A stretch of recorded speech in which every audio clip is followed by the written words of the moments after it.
What a life, eh, freak?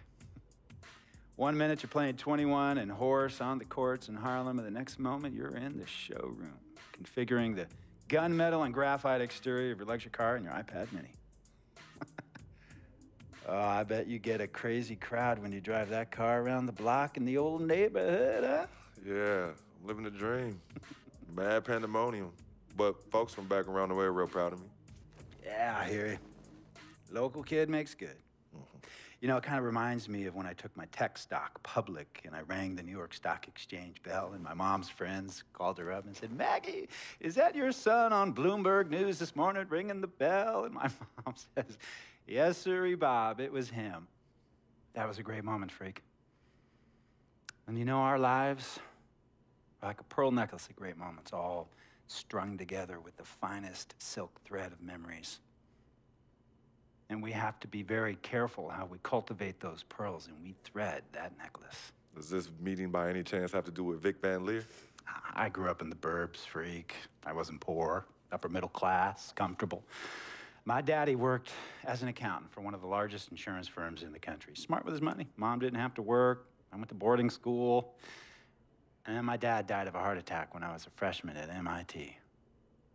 I was a movie geek, wanted to be a civil engineer, but I made my fortune by becoming a hybrid of both those interests. My dad didn't want me to be an accountant. Oh, listen to this. My best friend was a guy named Isidore. Yeah, we called him Izzy. He was one of the smartest human beings I have ever met in my life. I mean, Izzy was taking second-year college calculus courses as a high school sophomore, right? Straight-A student, full ride to MIT. Izzy had the world at his fingertips. But he was always looking for trouble, and trouble found him. He ran with the wrong crowd. And when we got to MIT, he got this great job working for a financial consulting firm in Boston. But every weekend, he would fly to Vegas.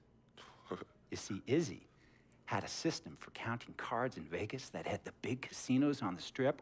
Oh, stymied. He would come back to MIT with suitcases filled with $200,000 in cold cash. What? Yeah. So your man Izzy was getting hit off like that? Like a fat rat in a cheddar cheese factory, freak. Okay, so what happened to this dude Izzy, because he's dope? No, not dope. Dead. After he'd been missing for 3 weeks, the Nevada State Police never found hide nor hair of Isidore. And our friendship took a hit when he asked me to hang out with him in Vegas, and I said I wouldn't do it because I knew he was on a dark and twisted path in his life. And yes, he was my dude.